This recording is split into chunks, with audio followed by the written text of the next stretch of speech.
Doctor, buenas tardes, ¿me escucha? Ahora sí, ¿me escuchas? Sí, sí, doctor, ahora sí lo escucho.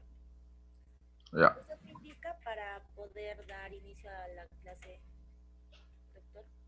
¿Se Ajá, hace claro. bien?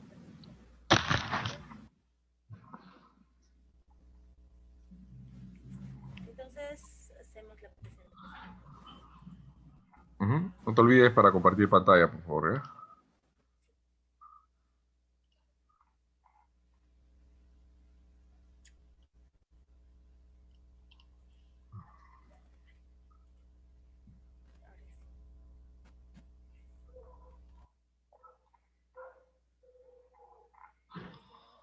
Participantes, tengan ustedes muy buenas tardes. Esta tarde vamos a dar inicio a lo que es el diplomado del nuevo Código Procesal Penal, motivación de resoluciones y litigación oral avanzada. Esta clase a cargo del doctor Raúl Alonso Raúl Peña Cabrera, iniciando con la clase estructuras y sujetos en el nuevo Código Procesal Penal peruano. Doctor, tiene la palabra, puede iniciar, por favor. Gracias, muchas gracias. Con Enfoca nuevamente, siempre retomando los diplomados, las conversaciones, las charlas, los talleres, cursos de especialización, a través de los diversos formatos que esta preciosa institución está impartiendo en los últimos tiempos, meses, ya casi a un año de que se inició esta pandemia en el contexto del COVID-19. Entonces, lo que me corresponde a mí el día de hoy, 20 de febrero del año 2020, es un buen análisis pormenorizado en la medida del tiempo que tenemos sobre los principios y garantías fundamentales del proceso penal acusatorio, ¿no? Y empiezo mi frase de la siguiente manera, mi presente exposición, que no se puede llegar a un proceso penal respetuoso,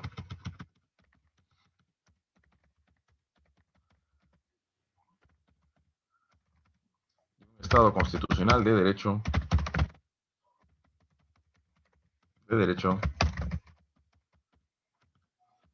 no se puede llegar a la verdad a cualquier precio. Me refiero, el límite en la persecución penal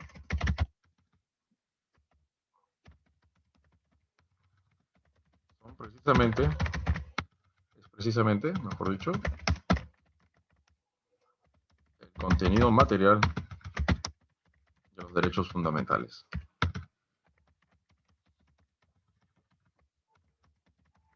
Los derechos fundamentales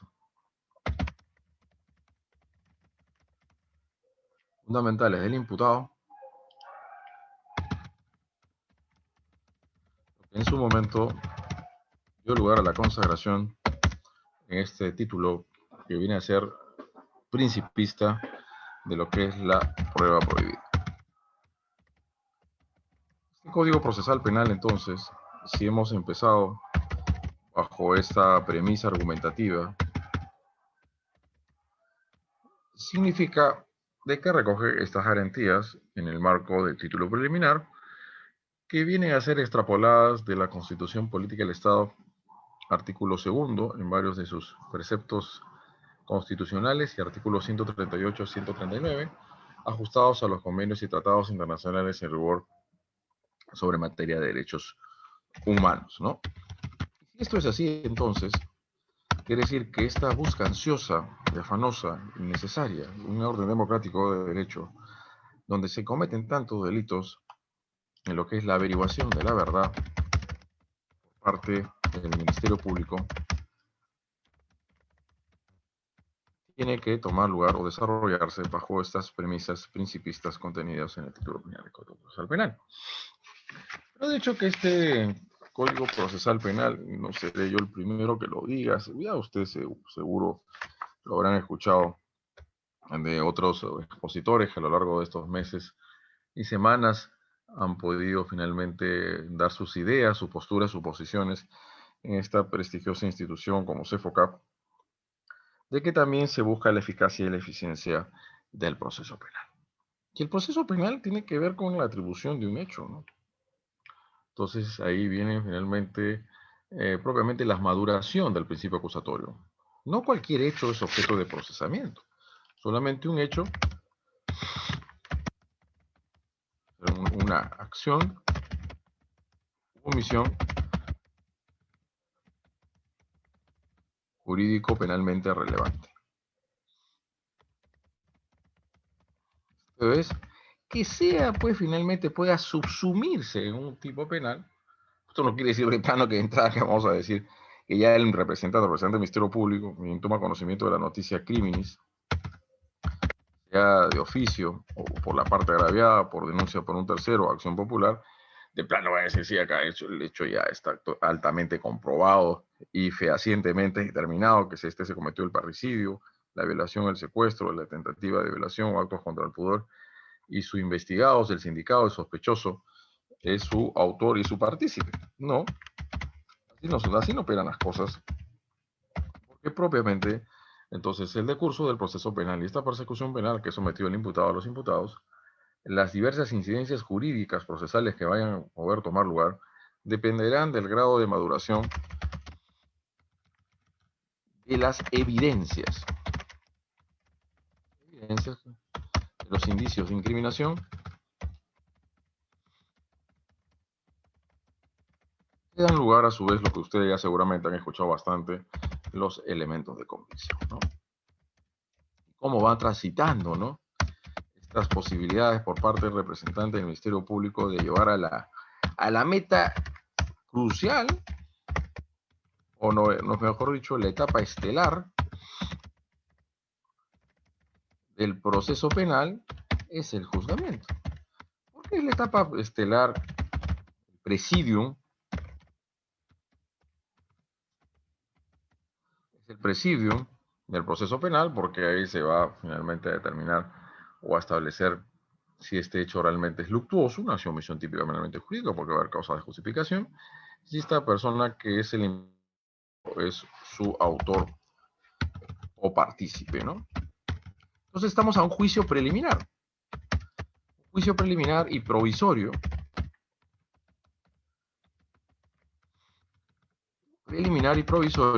que recae sobre el imputado.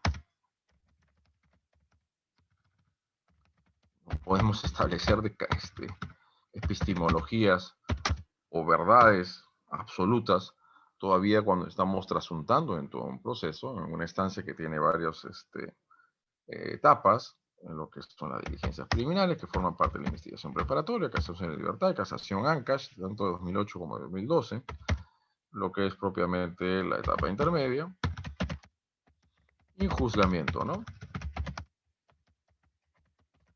Ya más adelante, no sé si mi persona u otro de los buenos docentes que se CEFOCAS siempre convocan en estas clases, ya definirá de lo que se trata la doble instancia, el sistema de impugnación, al que tiene todo, finalmente, el imputado tiene derecho, pero no necesariamente todo proceso penal que concluye con una sentencia condenatoria o absolutoria va a ir a una segunda instancia, porque puede ser que estén de acuerdo finalmente conforme las partes, o no impugnaron en su momento esa debida oportunidad, por lo tanto, resultan siendo extemporáneas los recursos impugnatorios que están interponiendo, ¿no? Al margen de que obviamente este Código Procesal Penal, en cuanto a la imposición de la pena privativa de libertad, cuando estamos ante un imputado condenado en primera instancia, y apela ante el órgano superior jerárquico, y él se encontraba bajo comparecencia, lo que señala el Código Procesal Penal en sus preceptos legales correspondientes es que no se va a ejecutar, o sea, decir, con efectos suspensivos, y finalmente se va a luego ver cuando hay la doble conformidad, como bien lo decía un gran tratadista argentino procesalista, Alberto Mayer, ¿no? Julio B. Mayer, Julio B.J. Mayer, porque el otro es Alberto Binder, la doble conformidad. Otra cuestión distinta es decir que igual pueden aparecer ya la necesidad, que a pesar de que está en comparecencia, también tiene la posibilidad, artículo 395.4 o 5, el juzgador de primera instancia de imponer una medida de coerción de prisión preventiva, porque no puede ser todavía la pena, no puede efectivizarse porque todavía está supeditado a que haya la doble conformidad y que en segunda instancia el órgano superior jerárquico o revisor vaya finalmente a ser de la misma parecer y confirmar la condena del órgano, el ACUO de primera instancia. Entonces hablamos de las garantías y también la de rodear la eficacia y eficiencia de la persecución penal.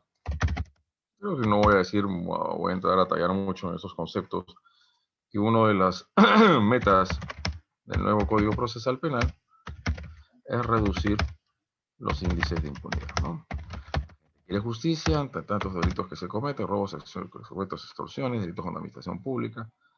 Todos los días finalmente tomamos conocimiento de la comisión de un sinfín de actos luctuosos y que nos llevan unos más la atención a los otros, los bienes jurídicos fundamentales, la vida corporal, la salud, que se comete por ejemplo feminicidio, en el hogar o fuera del hogar, sicariatos por doquier, extorsiones, secuestros, los robos al paso, entran a los bancos, finalmente a desvalijar las bóvedas, creen que las cosas las tienen fáciles, pero ahí, una vez que salen del banco, de la entidad bancaria o financiera, se ven enfrentados con los órganos de persecución penal, con los custodios del orden y se inician las persecuciones y las balaceras y donde a veces personas inocentes salen muertas, ¿no? Y también estas imágenes tan desgarradoras que a veces vemos en las redes sociales, en vez de darnos una, ¿qué les puedo decir? Una esperanza ante esta situación tan grave que vivimos hoy día con la pandemia, lo ponen al desnudo una violencia, una sociedad estructuralmente tan violenta, ¿no? Al margen de la nacionalidad, ¿no? Y vimos hace el lunes, me parece, de esta semana, cómo pareciese que nacionalidad venezolana arrojan al vacío de un puente a un joven, no sé si 19, tendrá pues 19, 20 años, ¿no? ¿Y tú de dónde eres? Ah, eres peruano, plum, y lo lanzan así, y al vacío, y sin orgullo de migración, con todo grado de frialdad y calculabilidad, y mostrando el lado más perverso del ser humano. Y el lado más perverso del ser humano es ese irrespeto y total desprecio hacia la vida humana, ¿no?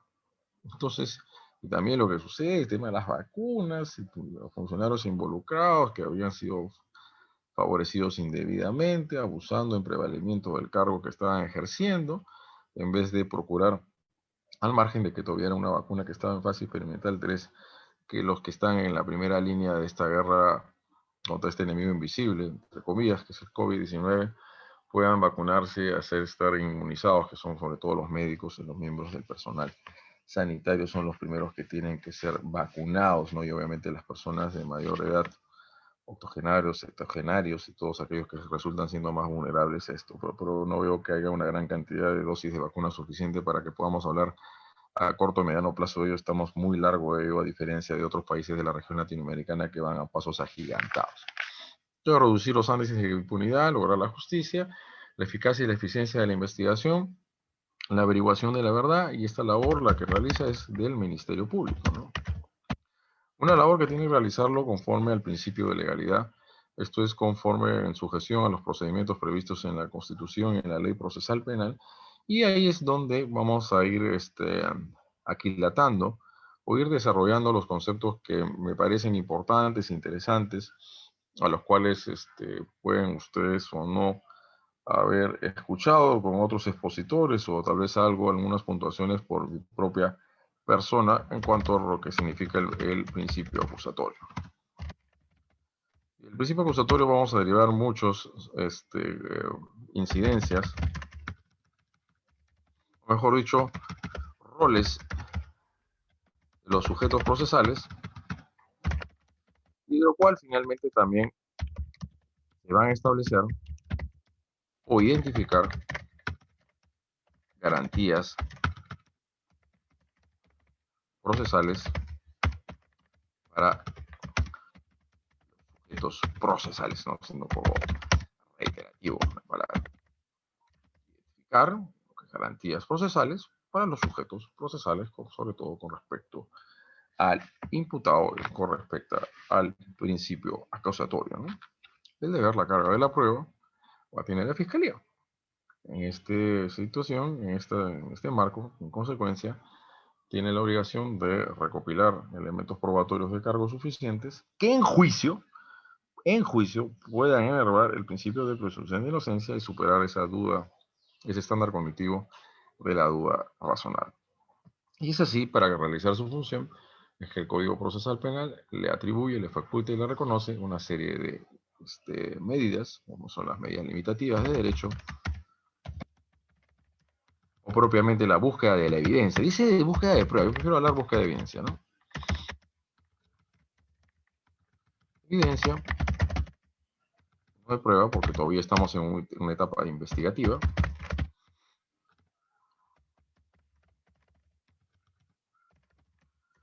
Se conoce también las medidas de coerción, que puede ya imponerlas en etapas de diligencias preliminares, como es solicitar, la detención preliminar judicial, impedimento de salida del país y otros, así como las técnicas especiales de investigación, ¿no? Importantísimo esto, ¿no? No puede investigarse el crimen o todo delito de la misma manera, como decía un colega fiscal. No es lo mismo investigar un avicheo o un hurtador de gallinas que aquellos que se involucran en graves actos de corrupción funcional, que tienen alianzas finalmente y lazos con una corrupción funcional política y así defraudan de manera onerosa y muy fuerte al Estado peruano y a la sociedad, ¿no? Conforme la trama de Odebrecht y las otras empresas transnacionales brasileñas hicieron finalmente todas estas negociaciones indebidas, no son incompatibles, se convirtieron en colusiones, habían cohechos, coimas, dádivas y preventas, los delitos previstos en el artículo 393 y siguientes de la parte especial del Código Penal, estructurando complejas redes delictuales, ocasión de permanencia, durabilidad, lo que es el delito de organización de delinquir. Esto es finalmente un sinfín de actos luctuosos a los cuales finalmente podemos hacer alusión y a los cuales no se le puede investigar de la misma manera, lo que es la remesa controlada, el agente especial, el agente encubierto, y propiamente ya en el ámbito procedimental de los procesos penales especiales en la alternatividad procesal, lo que se llama la colaboración eficaz. Y obviamente las últimas reformas que se produjeron en el Código Procesal Penal, inclusive las mismas casaciones que al respecto ha expedido la Corte Suprema con respecto a los plazos, de cierta manera han ido finalmente a favor de él o la representante del Ministerio Público, ¿no? ¿A qué me significa? Que los plazos ahora que se reconocen en el marco del Código Procesal Penal no son escasos, no son breves.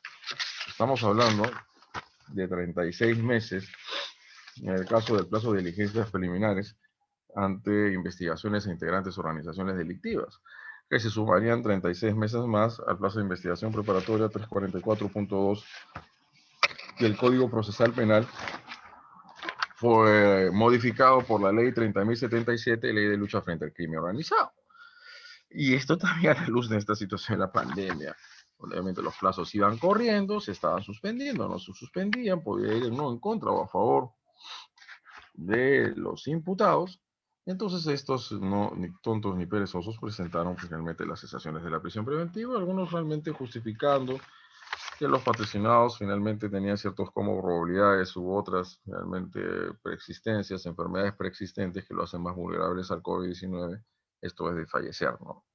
De morir, y creo que nunca debemos dejar de impregnar a la justicia penal en el modelo político criminal y político penitenciario de una vocación humanista, pues es algo porque el principio de dignidad humana, lo decíamos finalmente en la mañana en un otro curso, es una de las funciones básicas esenciales a la cual debe construirse, diseñarse y desarrollarse todo finalmente la política criminal del Estado, que significa obviamente la afectación, la restricción y privación de derechos y libertades fundamentales, ¿no? Entonces, es una cuestión a decir lo que tenemos que ir mencionando, además somos representantes del Ministerio Público, fiscales. Entonces, estas reformas y lo que fue la casación 2018 de la Sala Penal Permanente, la reforma de decretos legislativos 1296, 1307 y varias que se han dado en el transcurso de los últimos tiempos.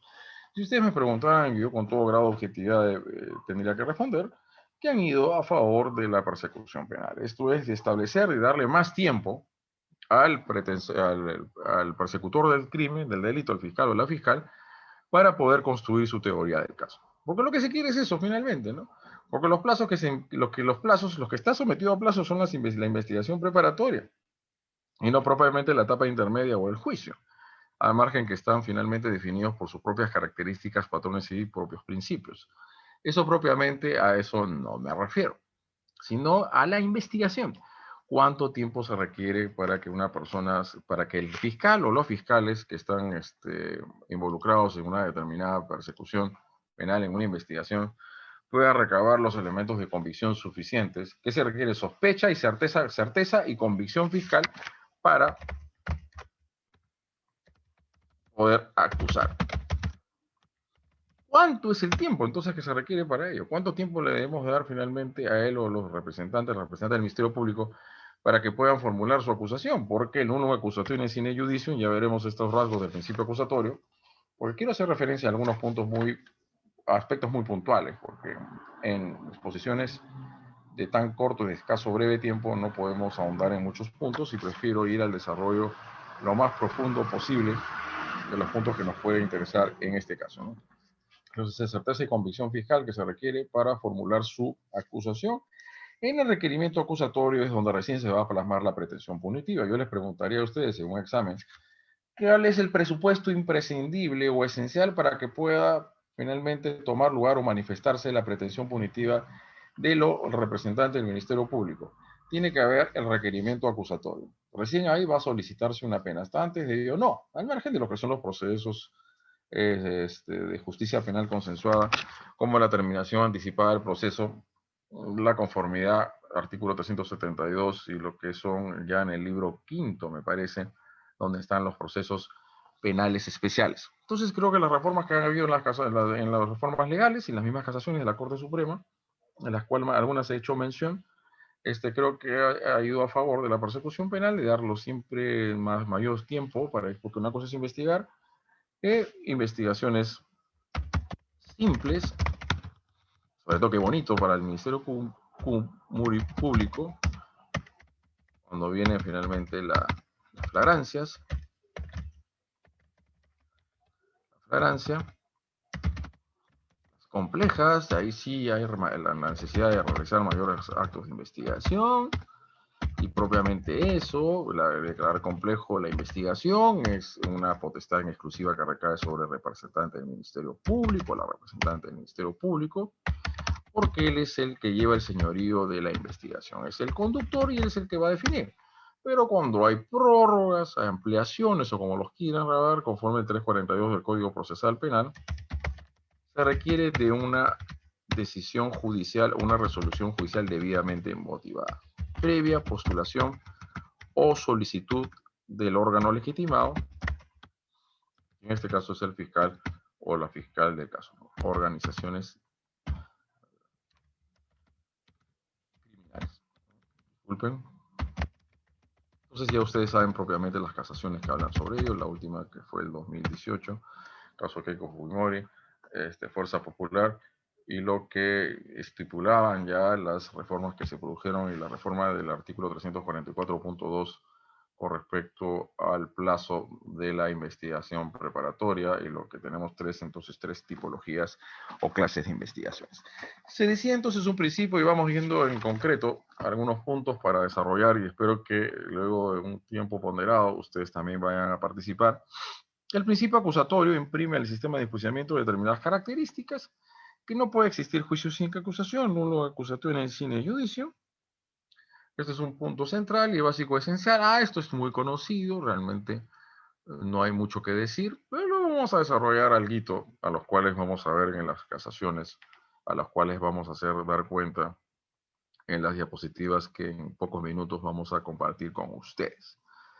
Debiendo ser formulada por persona ajena al órgano jurisdiccional sentenciador, creo que los modelos acusatorios significa, en grosso modo, la necesidad que exista la mejor separación posible entre jueces y fiscales. Mientras que el juez y el fiscal más separados esté uno del otro, estaremos en un verdadero modelo acusatorio, y creo que la mayor garantía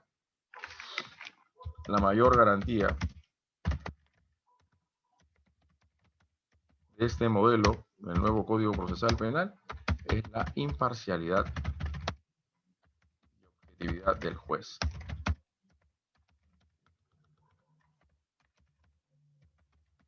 juicio y de investigación preparatoria. Uno es el juez que va a actuar en la investigación preparatoria y otro es distinto que va finalmente a proceder al juzgamiento y va a tomar la resolución judicial. Bueno, vamos a ver que si mucho se ha dicho que es un sistema interpartes, que el modelo acusatorio que queremos revelar finalmente, asimilarlo a lo que se dan en los procesos en los modelos anglosajones, el common law, hay ciertos ápices, hay ciertas características que lo diferencian. Pero no me refiero al tema de la prueba, que los jueces se pongan a interrogar o contrainterrogar a los testigos y a los peritos, sino me refiero al control de legalidad que deben hacer los jueces sobre la imputación, que es una atribución que en exclusiva recae sobre la fiscalía, no en base al brocardo o al principio del nemo iudic sine. No, disculpe, yo era novia et curia, doctor Alejandro, y me decía, ¿qué está hablando este señor? Que lo estoy viendo usted, doctor Alejandro, por eso se lo digo. Que el juez aplica el derecho aun cuando ha sido invocado de manera errónea o deficiente o con claroscuros por parte del órgano o el sujeto procesal legitimado, ¿no? El control de legalidad por parte del juez el juez de juicio, y lo que significa también los controles que realiza sobre todo el juez antes en el control de la acusación. De manera que si el fiscal ninguna de las otras partes posibles formula una acusación contra el imputado, el proceso debe ser sobreseído necesariamente. Eso habla de la objetividad y legalidad de la actuación del representante o la representante del Ministerio Público, lo que, como decía Alberto Binder dentro de los estudios de la reforma en Latinoamérica, de los modelos mixtos a los modelos acusatorios, era que esto no podía significar de ninguna manera reemplazar o sustituir a un juez, un fiscal instructor, a un juez instructor por un juez instructor, por un fiscal instructor, que vea finalmente delitos hasta en sus mejores pesadillas y sus mejores sueños. No, sino someter al alcance de la función del Ministerio Público conforme al principio de legalidad, porque si él lo logra, finalmente, y veremos las casaciones que más adelante vamos a hacer alusión, 16-2016, la libertad, si no ha logrado recabar suficientes elementos de convicción, que él tenga certeza de que se ha cometido el delito y que esta persona es su imputado, aparece como autor o su partícipe. Él está convencido. Ahora, ¿quién tienes que convencer? Tú al juez. ¿Dónde lo vas a convencer? En el juicio. ¿A través de qué? Las técnicas de litigación oral. ¿Cómo? A través de las proposiciones fácticas que construyen tu teoría del caso, a través de estos medios de prueba que van a hacer que tú solicitas, que tú estás proponiendo y que tienen que ser incorporados por el juez de la investigación preparatoria en el auto de juzgamiento, y ahí se va a definir y ahí veremos si el fiscal sale o no ganador en esta contienda, y para que salga ganador significa que tiene que emitirse una sentencia condenatoria. Por eso yo diría, ¿cómo uno se pone a pensar? La ha bregado tanto el fiscal, ha construido su teoría del caso, una negociación incompatible y colusión ilegal, y veremos lo que son las tipificaciones alternativas y subsidiarias, algo interesantísimo. Creo que no podemos desvincular el proceso penal del derecho penal y lo que es la teoría del delito, y tampoco de la teoría de la pena.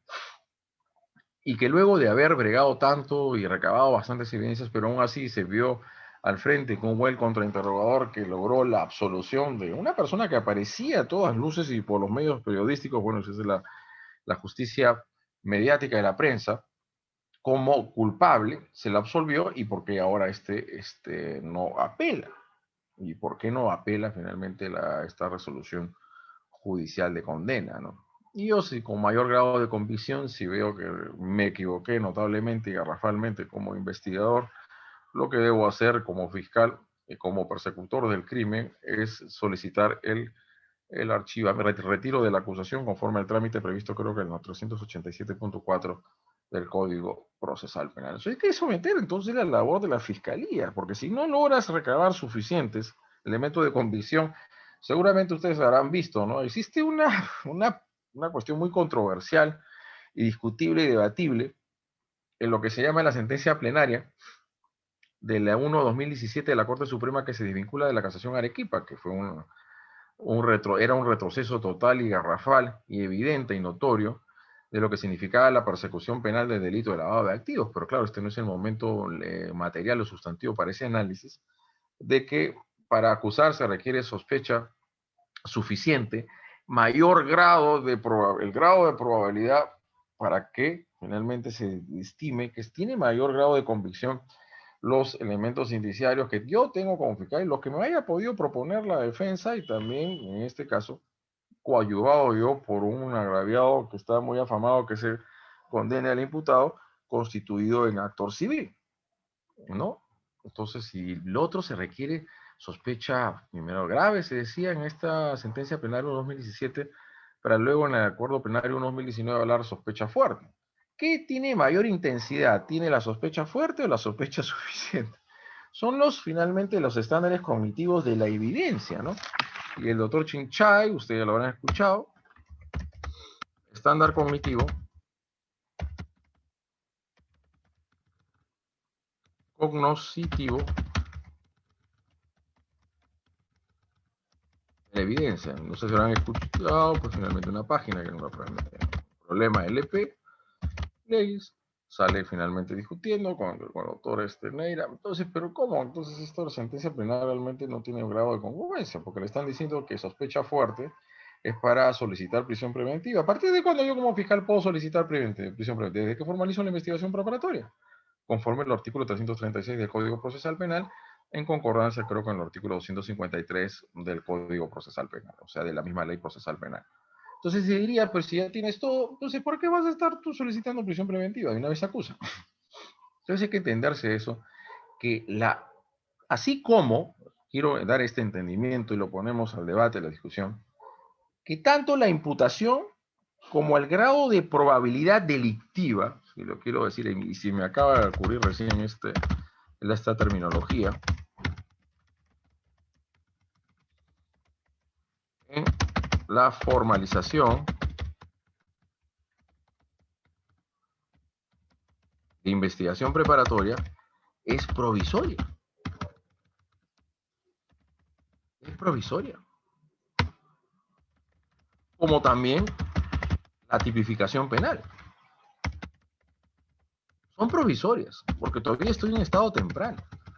Entonces hay que tomar un poco esto muy en serio, que tal vez la Corte Suprema, y por darle demasiadas garantías, o por querer garantizar como debe ser, creo que las libertades en un Estado constitucional de derecho, creo que fijó ciertos estándares cognitivos que podían resultar siendo paradójicos en el transcurso, que vienen a tomar en el transcurso del proceso penal, en la persecución penal, porque una cosa es la formalización de la investigación preparatoria, cuando tengo indicios reveladores de la comisión de un delito, con cierto grado de sospecha, reveladores de que se ha cometido, que he podido recabar finalmente ciertas diligencias en el exterior, hay movimientos bancarios y financieros con el tema del lavado de activos, o puede finalmente también ser llevado como una coima y la daiva, como un cohecho antecedente, y luego el lavado de activos subsiguiente. Pero eso ya es en la etapa en la formalización. Pero ya para ir al juicio necesito certeza y convicción fiscal, que tenga yo grado de certeza sobre tanto los elementos de convicción, y los elementos de convicción se refiere al sustracto fáctico de la imputación, a los hechos, al relato histórico y a todos los elementos que configuran el tipo penal conforme a la teoría jurídica que yo estoy postulando como fiscal. Bueno, entonces es algo que tenemos que decir a la luz de estas circunstancias y como se dicen bien en una casación, no se puede forzar la acusación por parte del órgano judicial. Quiere decir esto que si no logras estas metas cognitivas, lo que tienes que hacer como fiscal, no te queda otra opción del 344.2 es requerir el sobreseimiento de la causa.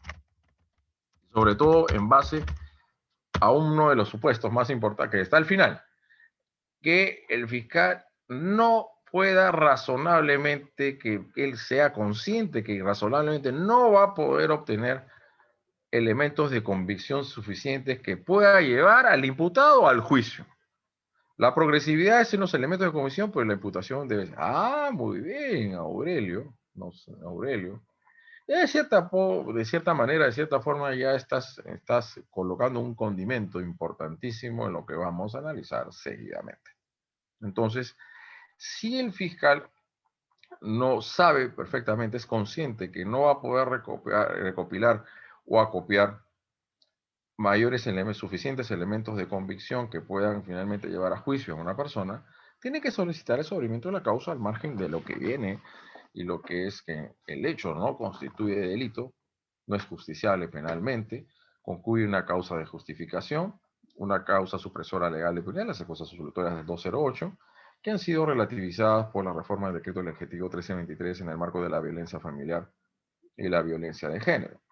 Que la acción penal obviamente ha prescrito, vayamos a ver si puede escribir durante el proceso penal, conforme a los dos acuerdos penales que la Corte Suprema ha dado lugar, de conformidad con las consecuencias que se derivan del artículo 339, que la formalización de la investigación preparatoria supone finalmente la suspensión de la prescripción de la acción penal, y prácticamente lo que quería decir, lo que quería la Corte Suprema, que ninguna causa prescribe en el curso del proceso penal. Creo que esas cosas tampoco no deben ser así, porque tiene que haber seguridad jurídica. Supuestamente este nuevo Código Procesal Penal, seguido del modelo acusatorio, tiene que ir a la celeridad y a la eficacia procesal, ¿no? La celeridad en plazos razonables y el derecho a todo imputable, a todo justiciable, finalmente de ser sometido a un juicio sin dilaciones indebidas, ¿no? ¿Y qué nos dice más el principio acusatorio, no? Que no puede condenarse por hechos distintos los acusados a persona distinta de la acusada. Pues solamente existe lo que es la acusación complementaria. Y eso creo que lo tenemos, disculpen, pero que a veces resulta siendo importante dar lectura a los preceptos que este Código Procesal Penal define al respecto. Y nos vamos en todo caso a lo que dice el artículo 374. Durante el juicio, el fiscal, introduciendo un escrito de acusación complementaria, podrá ampliar la misma mediante la inclusión de un nuevo hecho, nuevas circunstancias que no haya sido debido mencionar su oportunidad, que modifica la calificación legal. Que modifica la calificación legal. Esto es, que da lugar a un otro delictuosidad o a un delito continuado, o integra un delito continuado. En relación con los hechos nuevos o circunstancias atribuidas en la acusación complementaria, se realizará nueva declaración del imputado sin informar a las partes que tienen el derecho a pedir suspensión del juicio para ofrecer nuevas pruebas o preparar la defensa. Esto es, que tiene que haber una coherencia, una congruencia entre el contenido de la formalización de la investigación preparatoria con el contenido del requerimiento acusatorio, ¿no? El factum.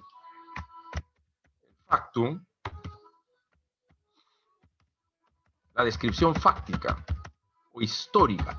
La persona fue vista atacando salvajemente a su víctima, que el malhechor fue aprehendido por la policía, habiéndose sustraído, habiendo finalmente derribado, y habiendo finalmente sometido a su víctima y así haberse apropiado de sus bienes. No se escucha un arma de fuego y se dio muerte a una mujer en el marco de un hogar donde existía una relación convivencial, una relación conyugal. Ese es el facto, una descripción, o que estas personas habrían estado aprovechándose del cargo para obtener beneficios indebidos. Esta es la descripción fáctica que va a manejar y va a definir el ámbito de la tipificación penal. Me parece que alguien estaba levantando la mano, no sé si esto significaba que alguien quería intervenir. No lo sé. Propiamente, si algo es de esta naturaleza, con la acusación complementaria hay una casación Cañete que ahorita no tendría la posibilidad, porque si me pongo a buscar me distraería y en todo caso me pongo como laboro como tarea hacerlo a posteriori, de darle la casación de Cañete, en los cuales describe la Corte Suprema cuáles son los presupuestos, exigencias y requisitos que tiene que darse para la acusación complementaria, que se refieren a nuevos hechos o a personas distintas, ¿no?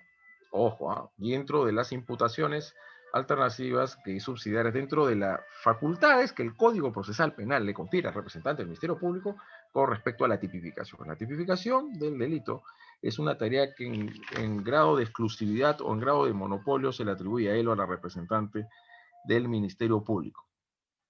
Luego, que no pueden atribuirse al juzgador poderes de dirección material del proceso que cuestionen su imparcialidad. La dirección material del proceso significa propiamente dirigir la investigación. Que dirige la investigación tiene que ser así, pues es una suerte de correlato, de armonía, de coherencia entre la función persecutora del crimen, función conductora o directriz de la investigación, y esto únicamente el que va a dirigir la investigación y es el que sabe cuánto tiempo se va a requerir para la averiguación de la verdad. Pero si se va pasando en los plazos y si finalmente estos ya se van haciendo muy dilatados, no hay problema, por eso son las garantías que este Código Procesal Penal le confiere a las partes, si ya estando finalmente a los plazos vencidos y no hay un pronunciamiento por parte de él o representante del Ministerio Público, es ahí donde se puede instalar un control del plazo conforme se desprende del artículo 345, incisos 1 y 2 y 3 del Código Procesal Penal, que de cierta manera pone contra la pared al fiscal. Bueno, tú toma tu decisión. Tienes dos, ¿no? Claro, si ya, ya te dice, mejor dicho, disculpen, el juez ha asumido de que el plazo ya ha vencido y que por defectos mismos de la persecución penal, de los órganos de investigación penal, no se han podido realizar o desarrollar ciertas diligencias e investigaciones que eran necesarias para el esclarecimiento de los hechos, sino atribuibles a actos maliciosos, finalmente, distractivos, dilatorios por parte de la defensa. Lo que tiene que hacer en este caso el fiscal es pronunciarse, y el pronunciamiento va a decir finalmente o requiere el requerimiento acusatorio, o, disculpen si estábamos en un sentido correcto, un sendero ajustable, lo que queríamos decir, o solicitar el sobreseimiento de la causa. Doctor, ¿no será? Sí, me parece que sí, pero igual esa casación cállate, porque si le vuelvo a meter, me pongo a buscar, le voy a generar realmente, acá creo que lo tengo, 1749-2018, lo voy a apuntar, acá, casación 1749-2018, K.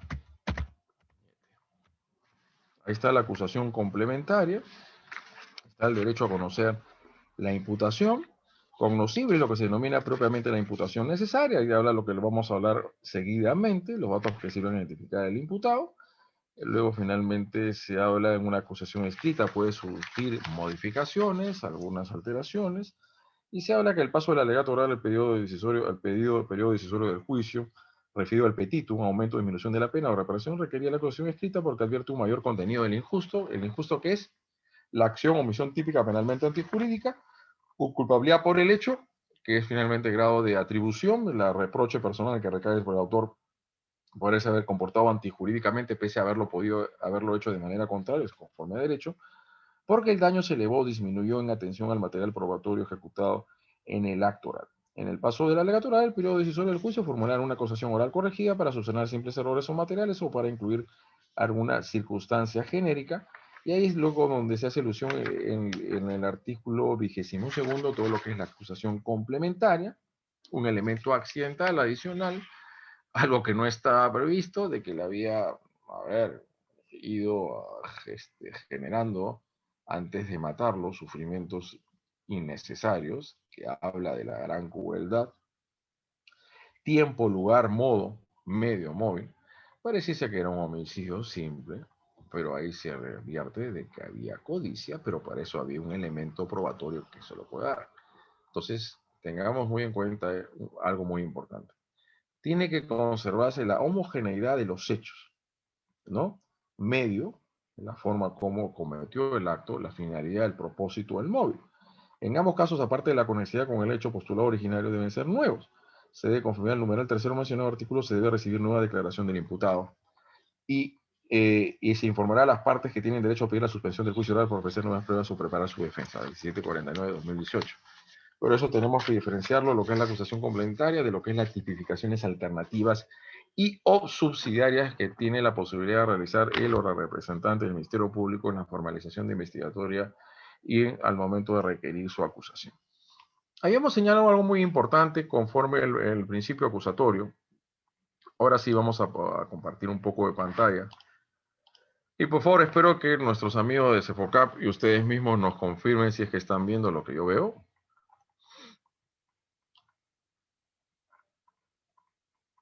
¿Están pudiendo ver Sí, la pantalla? doctor, sí se puede visualizar. Qué bueno, ¿no? Y por ahí unos de las personas acá presentes, a los cuales yo también aprendo mucho, ¿eh?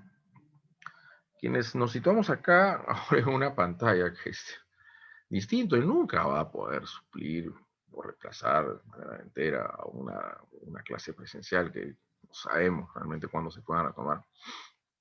Es también las posturas o posiciones o postulaciones que ustedes puedan tener sobre el desarrollo de las temáticas que yo estoy abordando, ¿no?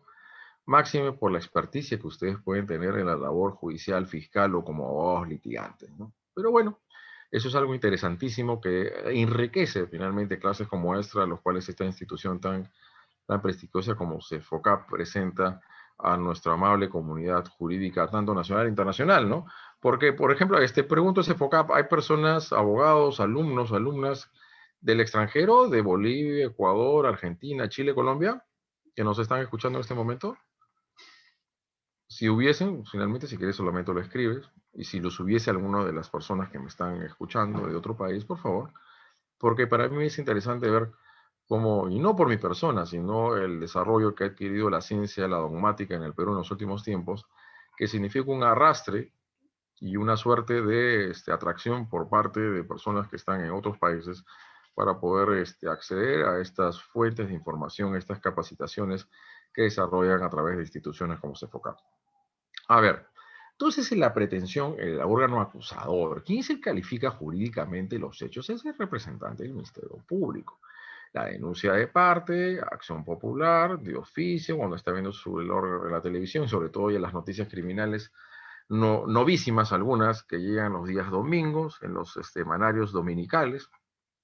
Entonces sí, bueno, ya pues lo que es flagrante delito, que es la aprehensión a las personas en percepción directa y visualizada por los órganos de persecución penal una vez que se están ejecutando la acción delictiva o luego de haberla ejecutado, y así son aprehendidos por los custodios del orden, y ahí tiene que darse todo un procedimiento, y así no suceda lo que a veces sucede, en los cuales se producen excarcelaciones, como fue el caso de un conductor de un automóvil de transporte público que estaba siendo intervenido por parte de una inspectora del ATU, de la administración municipal.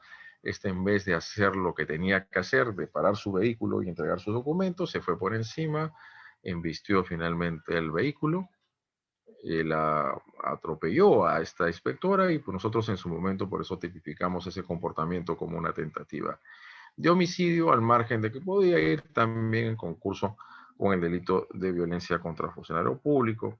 Él sería finalmente el 365. Yo creo que el 367 en su apartado, que la calidad de sujeto pasivo para adquirir una pena tan grave, propiamente tiene que generar las lesiones o la muerte. Y esa es la muerte o las probables lesiones ya lo abarcamos en los delitos contra la vida, el cuerpo y la salud. Y decimos acá algo muy importante, mira, la materialización del principio de imputación necesaria, porque queremos hacer la diferencia entre imputación necesaria y excepción de improcedencia de acción.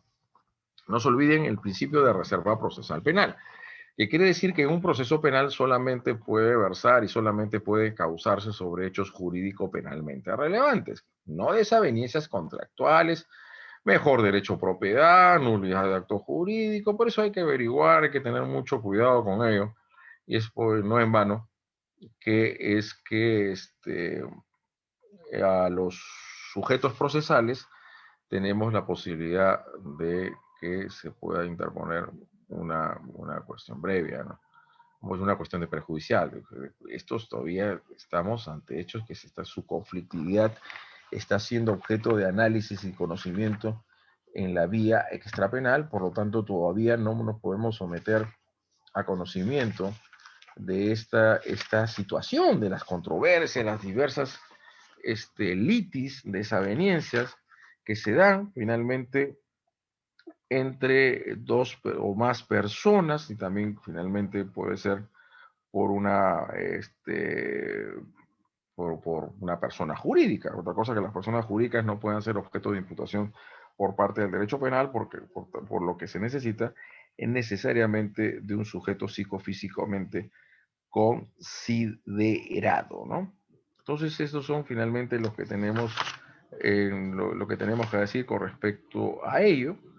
La cuestión previa, la cuestión prejudicial, excepciones, cuando ya continúa con la investigación, ante el juez resolverá, esta es finalmente su oportunidad, propiamente lo que se define en el artículo 7º del Código Procesal Penal.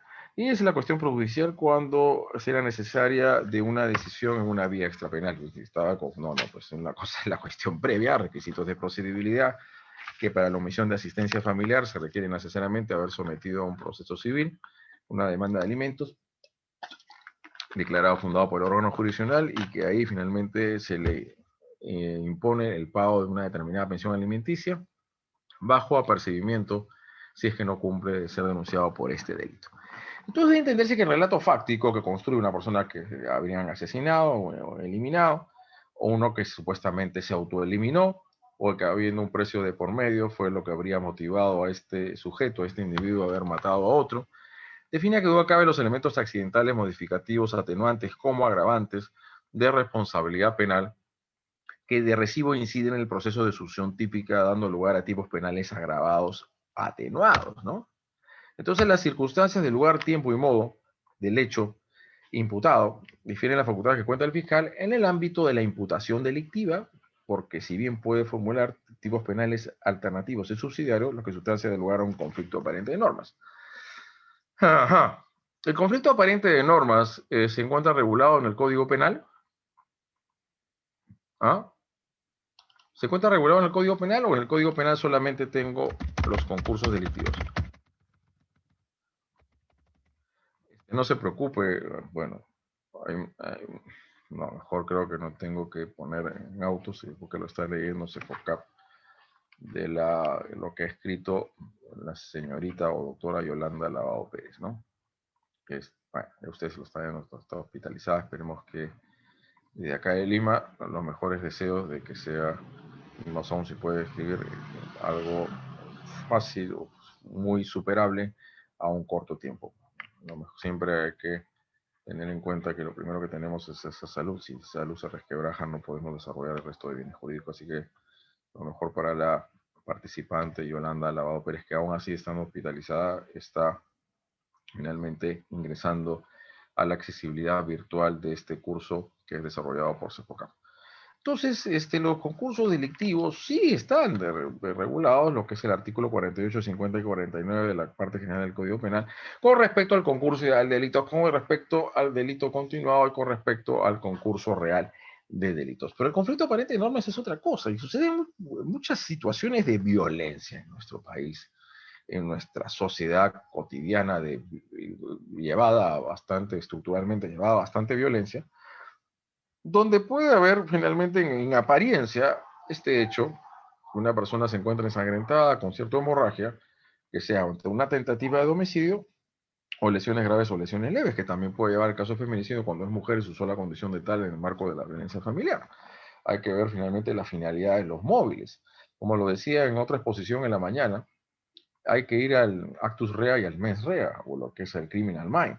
No solamente la objetivización de los actos antijurídicos, sino cuál fue el propósito del móvil y qué lo llevó al autor a la realización de este acto delictivo, siempre y cuando se encuentre previsto dentro de la contextura o la tesitura del tipo penal en particular. Por eso que si usted va por una postulación entre tentativa de homicidio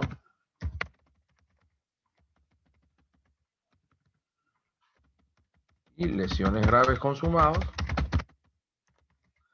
si voy ante una tentativa de violación sexual, bastante se da, en grado de tentativa, ¿con qué delito puede ir en concurso?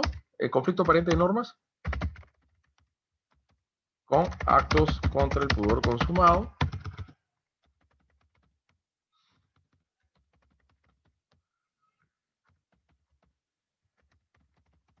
Puede ser también entre colusión ilegal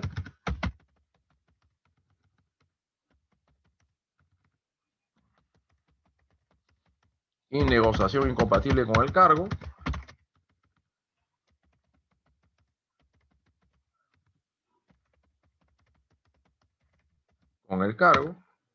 Puede ser entre estafa y otras defraudaciones. Y hay en común entre estos 4 ejemplos que les acabo de dar.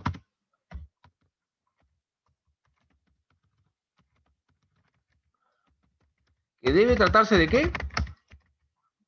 El mismo relato fáctico. Propiamente el concurso aparente, el conflicto aparente de normas no está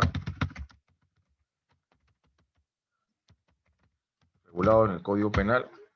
Tuve la oportunidad de participar, no sé si en uno o en 2 proyectos en representación del Ministerio Público. Y se los digo con seguridad de la verdad que ahí recién se empezó a definir, o mejor dicho, a dar la posibilidad de que se regule normativamente dentro del Código Penal el conflicto aparente de normas. El Código Procesal Penal se adelantó en tal sentido, y tanto el artículo 336 como el 349 del Código Procesal Penal permite al reo o la representante del Ministerio Público formular imputaciones alternativas y o subsidiarias, ¿no? Y decimos acá, esto difiere en las facultades que cuenta el fiscal en el ámbito de la imputación. Debe entonces precisarse las circunstancias, lugar y modo de hecho de cómo se cometió el acto luctuoso.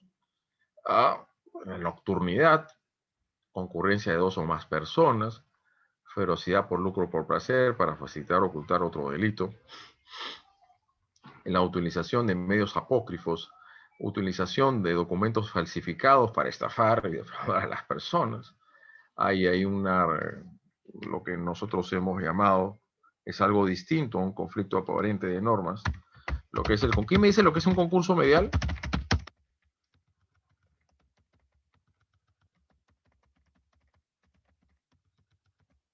Delito medio fin.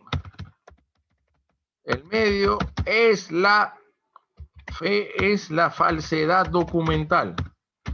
¿Qué es lo que quiere lograr este sujeto enseñando un documento que se hace aparecer como titular, como propietario legítimo posesionario de un bien, mueble o inmueble? Estafar a otro. Y la estafa es el delito fin. El estelionato. Listo. Entonces, acá bien lo decimos, tenemos que tener mucho cuidado que cuando tenemos esas facultades que tiene el representante o representante del Ministerio Público es un conflicto aparente de normas. Y tiene que eso, por eso que la Corte Suprema ha señalado de manera uniforme y lineal en el tiempo, en su jurisprudencia, que el juicio de tipicidad penal es provisorio conforme a las casaciones que más adelante vamos a hacer mención. Entonces, al final se le va a condenar por un solo delito, por ejemplo.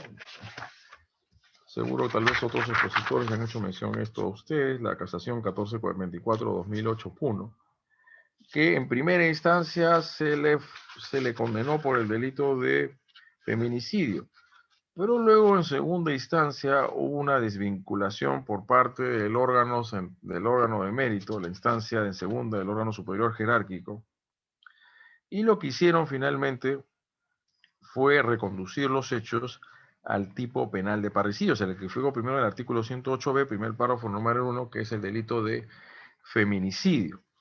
Luego los hechos incriminados fueron los siguientes y luego es que se declaró en el grado de apelación, se cambia la tipificación y se coloca o se subsume los hechos como delito de parricidio. Y finalmente la casación, esta sala penal permanente, eso es lo que dice, declara fundado recurso de casación y le impone pues finalmente la pena a Dionisio Mamani Laura por el delito contra el cuerpo de salud homicidio calificado, que lo cambia, revoca la sentencia que había sido objeto de incriminación y de condena, el sentenciado por el delito de parricidio, y reformándolo lo cualifican como autor del delito contra la vida del cuerpo de salud y por el delito de feminicidio. Confirmaron la sentencia de primera instancia, dejan sin efecto, revocan la segunda instancia y lo condenan como autor del delito contra la vida del cuerpo y la salud, feminicidio calificado por alevosía. ¿Qué significa? Y ahí pues, disculpen, también tenemos que ponerlo acá. Feminicidio, parricidio, es un conflicto aparente de normas, ¿no? Al fin y al cabo solamente se le puede condenar por un solo de ellos, ¿no? Y feminicidio, cuando es una sola muerte, obviamente, ¿no? Porque si mató al hijo y a la mamá, este sujeto, esté o no llevado o impulsado por la ceguera de la ingesta de bebida alcohólica, eso es un acto libere en causa. Ahí podríamos hablar dos hechos distintos, que en un momento mata a su esposa, y hay contexto de violencia familiar, antecedentes de denuncias al respecto, y luego lo que hace es estrangular a su hijo, entonces ahí estaría cometiendo el delito de parricidio. En la casación Cusco, y ahí vamos lo que es imputación necesaria, lo que nuestro amigo por ahí había escrito, nuestros amables participantes. El texto constitucional, el artículo 139, establece que el Ministerio Público es el titular del ejercicio de la acción penal y tiene el deber de la carga de la prueba bajo el principio de imputación necesaria como manifestación de los principios de legalidad y de la defensa procesal. Legalidad, pues el nullum crimen nullo poena sine lege praedia, ¿no? Nullum crimen. Por eso también establecemos más abajo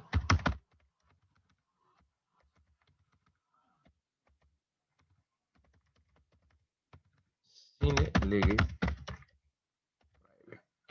lo que significa otro, las facultades de vinculación jurídico-penal que tiene el órgano jurisdiccional en la etapa del juicio, que también se hablemos de apelación. Ahí tengo ciertas dudas que luego las mencionaré.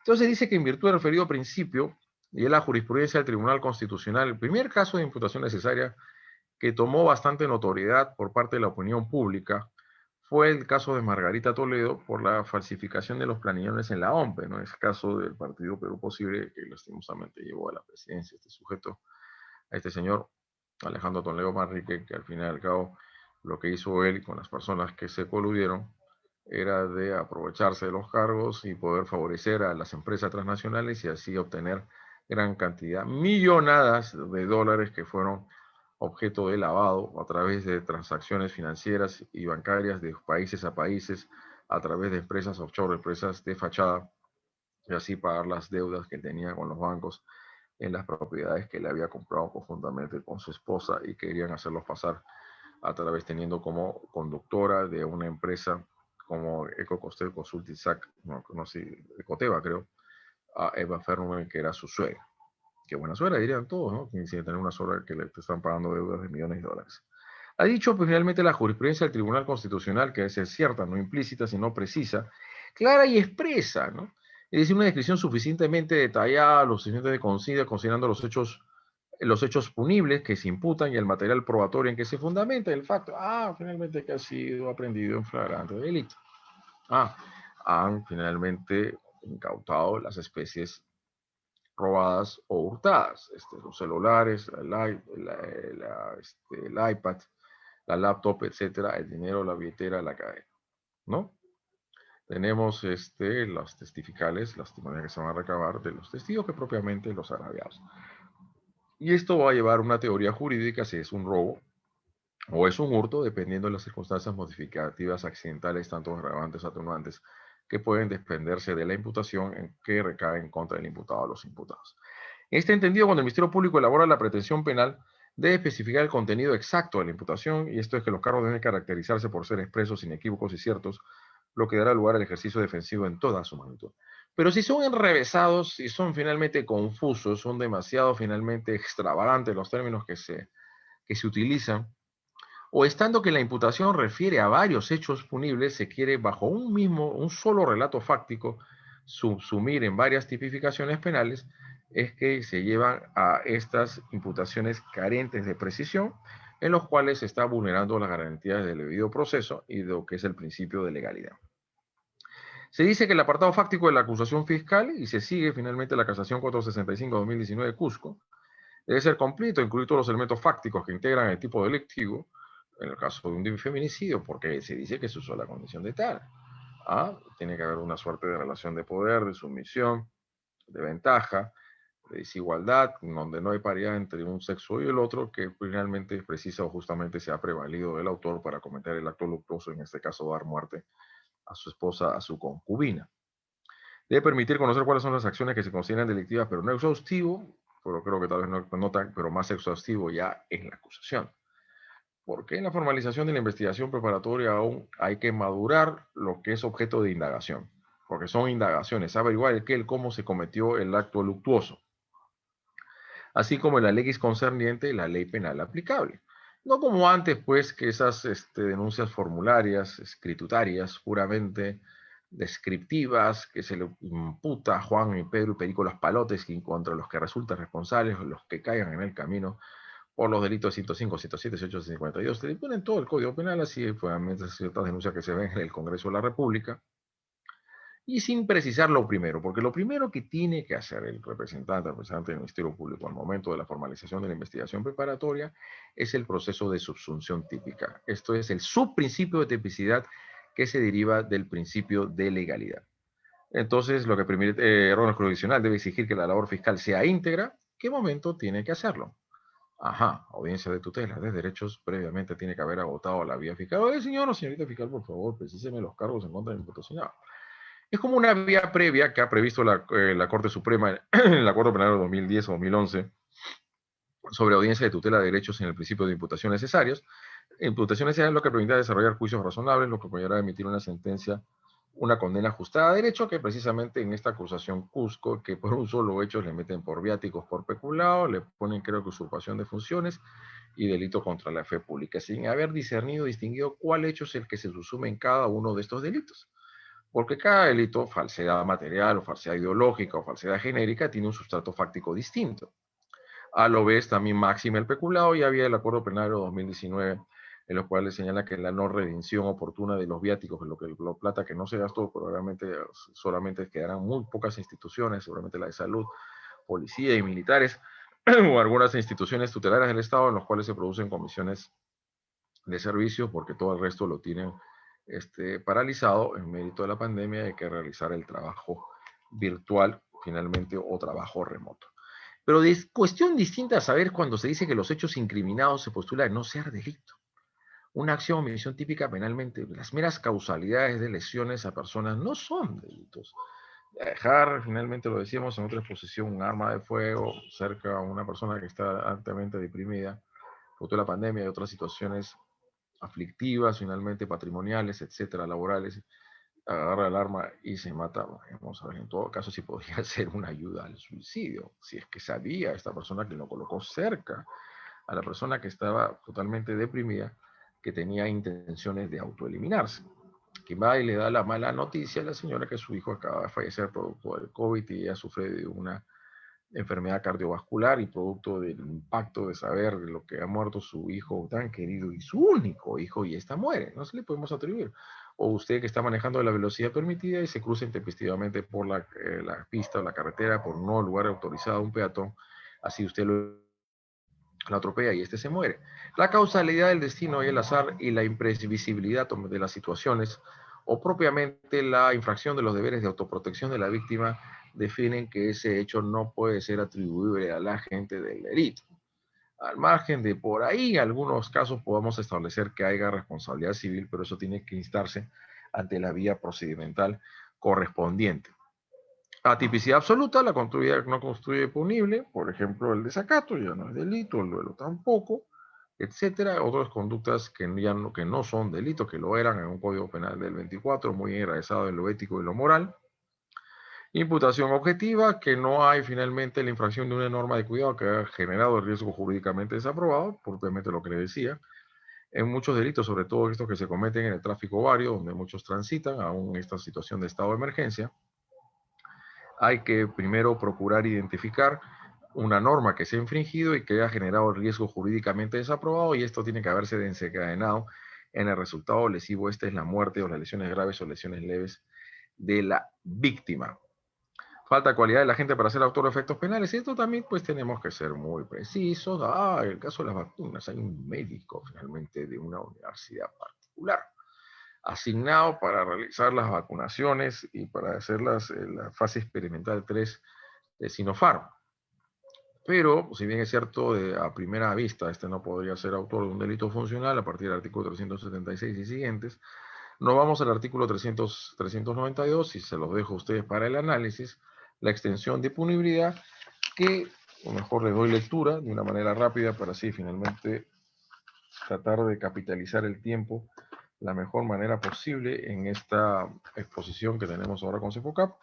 Esto está sujeto a los prequisitos del artículo 387 a 389, peculado de uso y malversación, los que administran o custodian dinero perteneciente a las entidades de beneficencias o similares, ejecutores coactivos o administradores o depositarios de dinero, bienes embargados o depositados por orden de autoridad competente, aunque pertenezcan a particulares.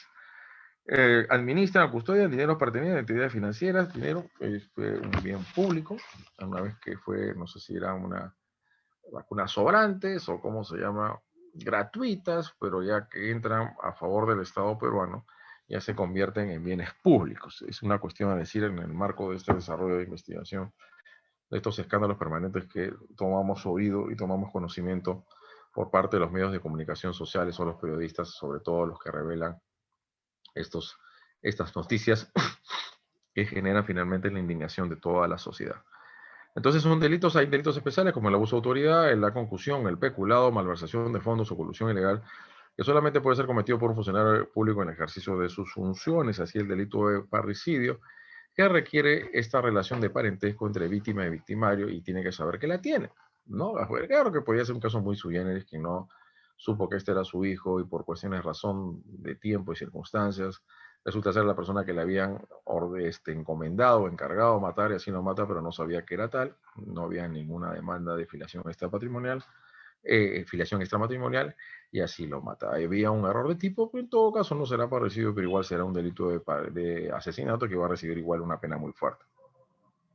El comportamiento no es justiciable penalmente, no presencia de condiciones objetivas de punibilidad, que la desviación de los caudales públicos hayan afectado el desarrollo normal del servicio de la función pública, el delito de malversación de fondos. En el caso de delitos contra la fe pública, pienso yo, tal vez otras personas puedan tener otra consideración, otros en el sector de la doctrina, el delito de falsedad material, falsedad ideológica, que la introducción en el tráfico jurídico de este documento apócrifo ha puesto en riesgo o finalmente genere la posibilidad de generar un perjuicio al derecho subjetivo de un tercero. Ya hablamos de la presencia de excusas absolutorias en los delitos contra el orden patrimonial, el 208 relativizado por el decreto legislativo 1323 y el 406 en los delitos de encubrimiento real e encubrimiento personal.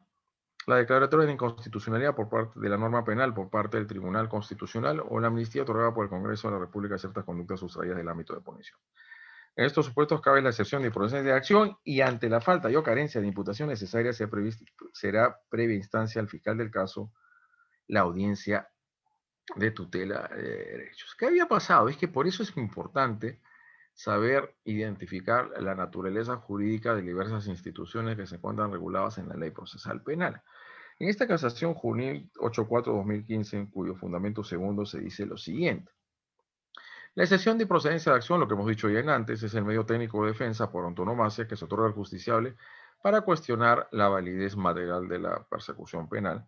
En este sentido, cuando el hecho no constituye delito, una acción de omisión típica penalmente del judío, cuando hay una causa de justificación, lógicamente, el cumplimiento del deber de finalmente someter a cierto grado de coercibilidad y reducir a los agresores o infractores de a quienes no se ponen a derecho en este ámbito del contexto del COVID-19 al margen si estos actos por el cual se le está deteniendo e interviniendo constituyen o no delito. ¿Ok? Ello en virtud de la exigencia del principio de legalidad, conforme lo regula el artículo 6º, inciso 1, literal B del Código Procesal Penal, y el fundamento 6º, ya en el desarrollo puntual del caso en particular señala, debe puntualizarse con respecto a la imputación necesaria que se reclama, que esta debe ser entendida como la exigencia de un relato detallado y preciso de los hechos con relevancia penal que se atribuyen a la persona. A una persona a la que el titular de la acción penal le comunica a la acción punible que le atribuye, detallando su relación a la formulación de cargos, su relación histórica, la descripción fáctica, cuál es la vinculación que tiene con el hecho punible que se le atribuye haber cometido, indicando las circunstancias de modo, tiempo y lugar, así como los elementos de convicción existentes, elementos de convicción que tienen que ver tanto con la descripción fáctica del hecho, con los elementos constitutivos del tipo penal. Sobre ello habla los graves y, bueno, los elementos de convicción que vinculan al imputado en la comisión de un hecho punible como autor o partícipe. En el caso presente, mira lo que dice la Sala de Apelaciones: declaró fundada la excepción de procedencia de acción en razón que el titular de la acción penal no cumplió con la formalización de la investigación preparatoria con precisar en forma clara y puntual cuál sería la conducta subsumible de la encausada en el tipo penal que se le atribuye, transgrediendo el principio de imputación necesaria, por lo que el proceder de la recurrente no es justiciable penalmente. Posición que asumió la Sala, o sea que no había cumplido con el principio de precisar con detalle, grado de corrección y precisión el fiscal la imputación con respecto a la procesada e interponieron una excepción de procedencia de acción, cuando sus causales, sus presupuestos de aplicabilidad son distintos unos a otros. Ahí es una cuestión de puro derecho, una cuestión injudicando, y hay errores de puro derecho que tienen que ser subsanadas por las instancias superiores jerárquicas. Sin tener en consideración que el Ministerio Público en el estadio procesal de control de acusación, en la acusación hay un control formal o sustancial. Creo que uno de los puntos también de desarrollo de este diplomado en cuestión, veremos quién lo asume, el control formal y luego control sustancial de la acusación. El control formal es la imputación necesaria. Precisó que la imputación atribuida a Sonia Elizabeth Suta Pacheco, de conformidad con el artículo 352.2 del Código Procesal Penal, que autoriza al fiscal a hacer las modificaciones, aclaraciones y subsanaciones correspondientes. En consecuencia, debe haberse producido alguna imprecisión primigeniamente, la imputación contra la acusada quedó definitivamente subsanada. ¿Cómo es que se dio una excepción de procedencia de acción? Esto es una locura. O sea, si no se estaba cuestionando el hecho en sí que era o no delito, si no se estaba diciendo que la imputación no era clara, precisa y detallada. Otra cuestión a decir es en el caso de los delitos especiales o comunes, que sí, pues, esta persona depositaria de caudales, depositaria, finalmente, de ciertos bienes que están a favor de un acreedor y es la deudora, se apropia, pues finalmente los devuelve, como debe ser, finalmente, una persona tercera declarada como depositaria, para mí no la hace finalmente como funcionario o servidora que no tiene nada que ver con la administración pública para que sea peculado, sería una apropiación ilícita. Pero le están instalando el delito como delito de peculado. Yo no le voy a decir, este es el delito, señores y señores fiscales, máxime que el Ministerio Público tiene varias especialidades. Yo voy a interponer una excepción de procedencia de acción. Para que el delito de peculado pueda ser cometido conforme la legalidad aplicable, se requiere de una persona que tiene que tener cualidades especiales, una posición funcional dentro de una institución. Tiene que ser un funcionario o servidor público en el ejercicio de sus funciones, lo que precisamente o justamente le da la relación funcional con el objeto material del delito, que son caudales o efectos. Entonces, una cosa, como decimos acá, es postular que el hecho no constituye delito, en mérito de una interpretación estrictamente jurídica normativa del tipo penal, confrontado con el relato histórico que sostiene la imputación delictiva, y otra muy diferente, de que la misma no hace ceñido en rigor a definirla conforme al análisis propio del subprincipio de tipicidad legal. Como del resto de subcomponentes dogmáticos que se desprenden de la teoría del delito, hay un marco importantísimo de imputación necesaria, que es autoría y participación. Autoría y participación. Es uno de los componentes que tiene que ser debidamente detallado, precisado y circunstanciado por parte del representante o la representante del Ministerio Público al momento de la formalización de la investigación preparatoria y sobre todo en su acusación.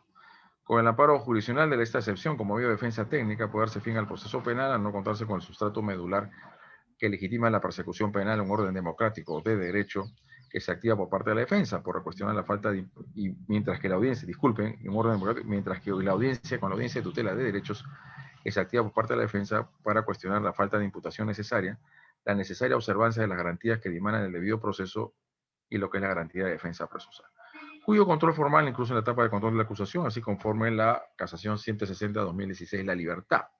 Uno de los, miren lo que dice acá, está la sala penal, pero creo que sí permanente, ¿no? Uno de los avances del nuevo sistema procesal penal es el hecho de que la acusación formulada por el fiscal para ir a juicio está sujeta a un control de las partes. En una audiencia preliminar, en el nuevo sistema entonces se establece una valla que los fiscales como titulares de la acción penal deben superar. La cuestión que debe esclarecerse es cuál es el alcance de dicho control y en qué grado de injerencia tienen las partes para controlarla. Una cosa es el control por parte de las partes y otra el control de oficio por parte del juez de la investigación preparatoria. En este sentido, se establece que la acusación será debidamente motivada. El artículo 122 del Código Procesal Penal, el artículo 122 del Código Procesal Penal, establece que las decisiones fiscales, y yo las llamo así, disculpen, porque tenía que prender la luz por acá y no tenía una persona que me apoye. Vuelvo a reiterar que el artículo 122 del Código Procesal Penal establece que los requerimientos y disposiciones fiscales tienen que estar debidamente motivados. Entonces, la debida motivación de las decisiones en un control de la acusación formal y se le corre traslado al fiscal una o dos y no subsana, esto es nulo. Que le den otro fiscal finalmente esta investigación para que formule el requerimiento respectivo. A ver, acá habían personas que ya habían formulado algunas preguntas. Muchas veces la defensa hace cuestionamientos formales a la imputación, pero no en la fundamentación se alega que los elementos de convicción son insuficientes. Los elementos de convicción son insuficientes ¿para qué? Ahí estamos hablando del estándar cognitivo. que debe tener, que bueno, puede darse un cuestionamiento, pero poco probable, porque eso ya se establecerá en la finalidad, esto en la etapa del juicio, sin defecto de lo que significa estos graves y fuertes, sospecha grave, sospecha fuerte, en el caso de la prisión preventiva. ¿Ok? ¿Se alega con los elementos de comisión? ¿Eso es correcto? Sí, pues, pero hay que ver cuál instancia es la que podemos definir esto. Yo creo que sí, una audiencia, una prisión preventiva en una apelación, que no hay graves sospechas fuertes, sino es solamente intuiciones corazonadas o meras especulaciones, y esto no es el grado de sospecha que se requiere para estos requerimientos y que haya el amparo jurisdiccional. ¿Puede el juez exigir precisamente en los hechos de la acusación que no es posible establecer desde la investigación realizada? Exigir precisiones, propiamente sí, en el ámbito de la imputación necesaria, y lo vamos a recoger nuevamente lo que estábamos hablando. Por ejemplo, coautoría en robo, cuando no hay forma de determinar qué conducta precisa realizó cada imputado. Sí, pues, si es coautoría ejecutiva. O si coautoría no ejecutiva, que uno de los coautores no está presente en el lugar de los hechos, es un tema distinto. Entonces, retomamos ahí las precisiones, y en el caso que mencionaba la autora, obviamente que tiene que darse una precisión. Se dice que son dos coautores y que habrían dado muerte a las víctimas, un señor y su esposa, ya de cierta edad, y que habrían sido finalmente asesinados, habían sido estrangulados con cadenas de fierro, etcétera. ¿Cuál fue la posición que ocupó cada uno de ellos para poder hablar del codominio del hecho? Entonces, el codominio del hecho me tiene que identificar cuál es el aporte objetivo que realizó cada coautor en la etapa ejecutiva. Porque mire, si eso está mal finalmente conducido, no sé si por acá lo tengo, este tema de la complicidad en el delito de robo, mejor lo dejamos ahí porque me pongo a buscar este asunto y me va a hacer perder tiempo, y no podemos perder tiempo en esta exposición porque casi estamos acabando. Porque si lo que se hace es decir que este ya se había apropiado del bien y el otro estaba ahí a pocas esquinas o cuadras a efectos de recibirlo, y con esto permitir y garantizar la nueva disponibilidad sobre este objeto material del delito, es un cómplice. Y máxime como si es un cómplice secundario, y para imitar aún el cómplice primero tiene que recibir una pena de menor grado de gravedad y represión con respecto al autor. Los fiscales, igual que los jueces, deben fundamentar suficientemente de manera lógica e integral su pretensión persecutoria. Con el nuevo sistema procesal ya no es más posible que los fiscales presenten acusaciones incompletas, enrevesadas, ilógicas o contradictorias. Deben satisfacer un mínimo estándar de suficiencia que permita a la defensa preparar su teoría del caso en juicio. Pero además la acusación fiscal debe contar con un conjunto de requisitos tácticos y jurídicos. Disculpe, esto de tácticos está equivocado, fácticos, que son mencionados de manera taxativa e independiente, de uno de los cuales son los elementos de comisión. Cada uno de ellos fue acto de apoderamiento, sustracción, bien totalmente, parcialmente ajeno para obtener un provecho. Es solamente lo que quiso era destruir el bien en el delito de daños. Estaba finalmente haciendo tocamientos, actos impúdicos en las partes genitales, con todo el propósito de accederla carnalmente, tentativa de violación y no actos contra el pudor consumado. Por lo que la relación judicial citada se expone decididamente que en este contexto inicialmente las partes, en particular la defensa, solo tiene la posibilidad de hacer un control formal de la acusación, dar cuenta, por ejemplo, de omisiones irrelevantes en la acusación, indefinición en el título de imputación, decir quién es quién, pero no basta decir quién es quién, sino cuál es el aporte y qué etapa, porque si una etapa consumativa, si el aporte del acusado, finalmente, el aporte, ponemos acá, el aporte del supuesto coautor es postconsumativa, esto es cuando se ha logrado ya el apoderamiento total del bien y se puede ya realizar actos de disponibilidad sobre el mismo, no puede responder pues como coautor, sino deberá ser como autor de un delito autónomo, como autor de un delito autónomo, ¿no? Con lavado de activos, receptación o el delito de encubrimiento, insuficiencia o contradicción en la identificación de los acusados, insuficiente individualización de los acusados con relación a los hechos, con lo que estaba diciendo nuestra colega, o confusión en los tipos penales. Entre uno y otro está haciendo un enrevesamiento total, en el grado de, a ver, pongamos, un lavado de activos con enriquecimiento ilícito, qué sé yo, una suerte de disturbios con un tema único propiamente de coacción. Se trata, por tanto, de errores e insuficiencias en la debida motivación de la acusación. De acuerdo a lo considerado, la excepción propuesta debe desestimarse que habían interpuesto excepción de proceso de acción, pues no se le podría amparar por falta de imputación necesaria sin antes haberse agotado los mecanismos que la ley prevé a fin de dar seguridad jurídica. Y esto implica, primero, señor fiscal, señorita fiscal, proceda usted a subsanar las omisiones. Si no lo hace, recién acude al juez de la investigación, prepare vía audiencia de tutela de derechos. Si no se hizo así, y si llegaron hasta el control de la acusación, ahí es finalmente que tendrá que hacer el análisis correspondiente el juez de la investigación preparatoria, puede hacerlo de oficio o a pedido de algunas de las partes. A ver, había acá unas anotaciones que se habían realizado. Coautoría en robo cuando no hay forma de determinar qué conducta precisó cada imputado, porque el agraviado único testigo no puede dar esa precisión. Ah, sí, yo sé que la cosa es complicada. Y fíjese, la imputación necesaria se vuelve complicadísimo en una labor finalmente muy complicada, muy laboriosa, de delitos de usurpación, donde son muchas personas que invaden terrenos que pertenecen a otro, cuya posesión pertenece a otro, mediante vías de violencia de hecho o violencia sobre las personas, violencia sobre las cosas o intimidación sobre las cosas o aprovechamiento de una relación de confianza. La imputación necesaria se exige desde la etapa de formalización, sí. Algunos magistrados supremos señalan que la imputación necesaria se puede exigir, yo creo que de a partir de imputaciones, a partir de la formalización de investigación preparatoria, porque a partir de esta hay la formulación de cargos. Bueno, así es mi postura, ¿no? Pues porque eso se da en la audiencia de tutela de derechos, ¿no?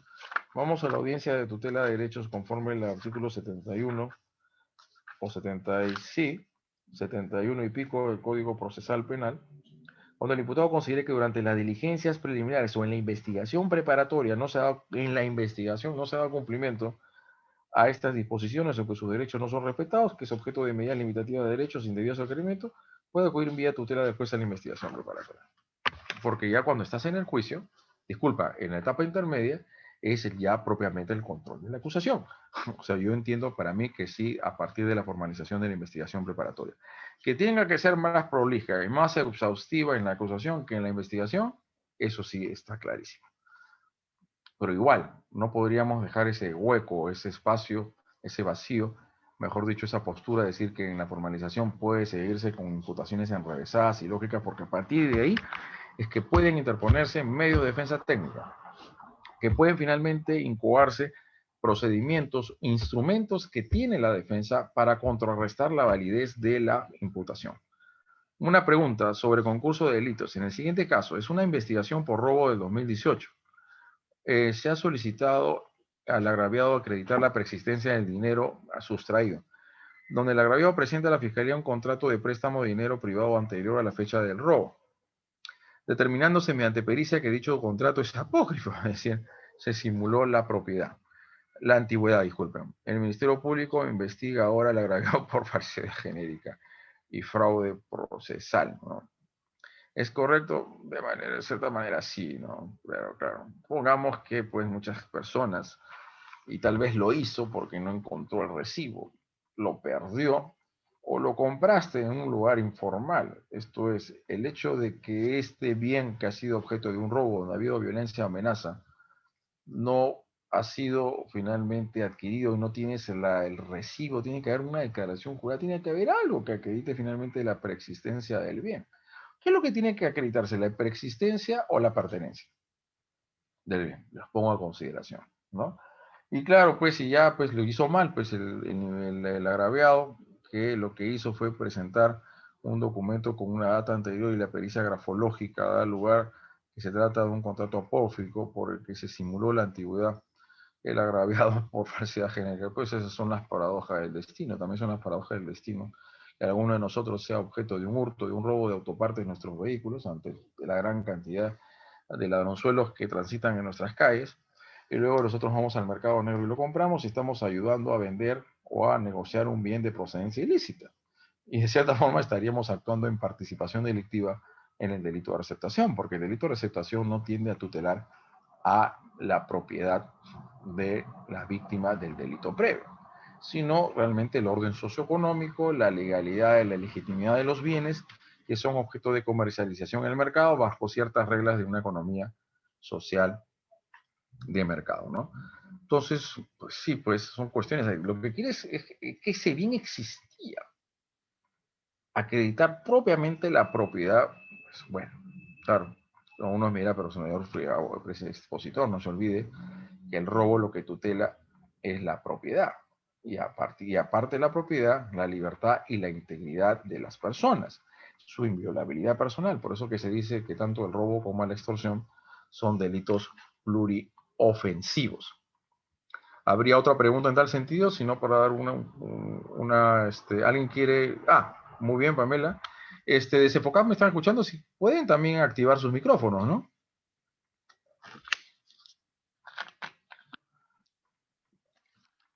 Para la persistencia del bien se exige medio probatorio idóneo. Puede ser suficiente la declaración. Si no existe otro medio, de dada la fecha en la cual se compró, pues ¿por qué no puedo con una declaración jurada? Y máximo entre una persona que se ve cierta capacidad económica, ¿no? Porque pueden suceder una serie de cosas y habrían que ver el registro de la tienda, el centro comercial, donde compró el bien. Las personas no necesariamente guardan los recibos, las facturas, etcétera. Claro que se podría ir a la tienda. Pongamos que la tienda ya no existe, ya quebró, ya no hay realmente ningún acervo documental en que pueda acreditar ello, ¿no? Entonces, ¿por qué no poder dar una fe pública, mejor dicho, una declaración jurada donde el agraviado finalmente está dando, y más o menos algunos testigos u otros que dan fe de que a esta persona contaba o tenía la posesión y obviamente la propiedad de ese reloj, de esa laptop, etcétera, que la compró? Sí, pues la compró, pero de contrabando, pues en la frontera con tal, y ahí se está poniendo la soga al cuello. Esto es porque el contrabando o defraudación de rentas de aduana. Cuestiones a decir en lo paradójico que esto puede resultar en un tema estrictamente probatorio. A ver, porque me genera bastante inquietud el tema de la preexistencia del bien, y eso está en los medios probatorios, en el objeto de prueba. A ver, déjeme ver. Los medios de prueba, reconocimiento, reconstrucción, pruebas especiales, examen de vísceras, ¿no? Necropsia, examen de lesiones o agresión, preexistencia y valorización. En los delitos contra el patrimonio, que es el delito del hurto o del robo, ojo que en el robo no es necesario que el bien sea superior a una remuneración mínima vital. Deberá acreditarse la preexistencia de la cosa material del delito o el objeto material con cualquier medio de prueba idóneo. El medio de prueba puede ser, porque no puede ser una declaración jurada. La valoración de las cosas o bienes en la determinación del importe del perjuicio o daño sufrido cuando corresponderá será pericialmente, salvo que no resulte necesario. ¿Ok? Para probar entonces, disculpe, las resoluciones de suspensión de plazos de procesales por pandemia suspende los plazos de prescripción, los de los plazos procesales, pero la prescripción de la acción penal para mí no la suspende. No lo dice claramente estas disposiciones, ¿no? Esto sí debe ser corriendo. El Estado no tiene la culpa, no es responsable, no se puede cargar, es un gravamen sobre lo que se dice una situación finalmente casos fortuitos, ¿no? O fuerza mayor. No puede caer bajo sus hombros o recaer en coste o honorosidad con respecto a él, es que suceda finalmente esta suspensión de los plazos procesales. A mí no suspende los plazos de prescripción porque estos siguen corriendo, pero no se olviden que el Código Procesal Penal señala que la formalización de la investigación preparatoria ya de por sí significa la suspensión de los plazos de prescripción de la acción penal. O sea, si ya se formalizó investigación preparatoria, igual ya están suspendidos bajo los límites temporales que la misma Corte Suprema ha definido en un segundo acuerdo plenario que finalmente ha emitido al respecto. ¿Hubiese otra pregunta sobre esto? Interesante, porque ustedes ponen en el tapete, ponen sobre la mesa, sobre el escritorio, puntos o cuestiones en discusión que en esos momentos a mí no los tenía pensados, solamente así de una forma un poco sumaria, si lo queremos decir, y no desaprovechar esta posibilidad. Y sí, obviamente agradeciendo siempre a CEPOCA por permitirnos estar con ustedes hoy en día de manera virtual, y creo que va a ser por mucho tiempo aún. La variación de la calificación jurídico-penal en segunda instancia en el marco de imputaciones alternativas o subsidiarias. No se olviden que este es un conflicto aparente de normas. La desvinculación jurídico-procesal por parte del juez o el tribunal realizan una reconducción típica, que el acto ilícito que se persigue en el proceso estableciendo la correspondiente calificación jurídica de acuerdo con los elementos fácticos, no tácticos, cuando llega finalmente el copy-page. Fáctico comprobado, la acusación alternativa se presenta cuando un mismo hecho se acusa con una calificación, parricidio con feminicidio, tentativa de homicidio con lesiones graves o lesiones leves, tentativa de feminicidio con lesiones graves o lesiones leves consumadas, negociación incompatible con colusión ilegal, tentativa de violación sexual con actos contra el pudor. Por lo que se entiende que la imposición de una de ellas desplaza a la otra, otras calificaciones jurídicas que fueron establecidas de manera alternativa o subsidiaria. Esta es cierta ventaja del administrante del Ministerio Público, tener penetraciones alternativas y subsidiarias. Pero tiene que haber una principal y una subsidiaria. Mi principal es tentativa de violación sexual y mi subsidiaria o alternativa es el actos contra el pudor o tocamientos indebidos. Es de considerar ello para que al incluir la acusación un título de imputación determinada, esta es siempre una calificación provisional. La Sala Penal Transitoria de la Corte Suprema consideró en la casación 617-2015 Oaura que los títulos de imputación establecidos en la acusación fiscal serán siempre provisionales, por lo que el superior puede corregir los errores de calificación de primera instancia sobre la base del principio de legalidad y que fueron puestos a conocimiento por parte del Ministerio Público en el control de la acusación y que fueron también en el ámbito del juicio. Pero el tema está, y me pregunto lo siguiente, la actuación probatoria tiene que haberse realizado solamente con la cual se le condenó, ha sido con respecto a los dos delitos. Esto es, ¿se ha hecho actuación probatoria tanto con parricidio, con feminicidio o tentativa de violación sexual y actos contra el pueblo?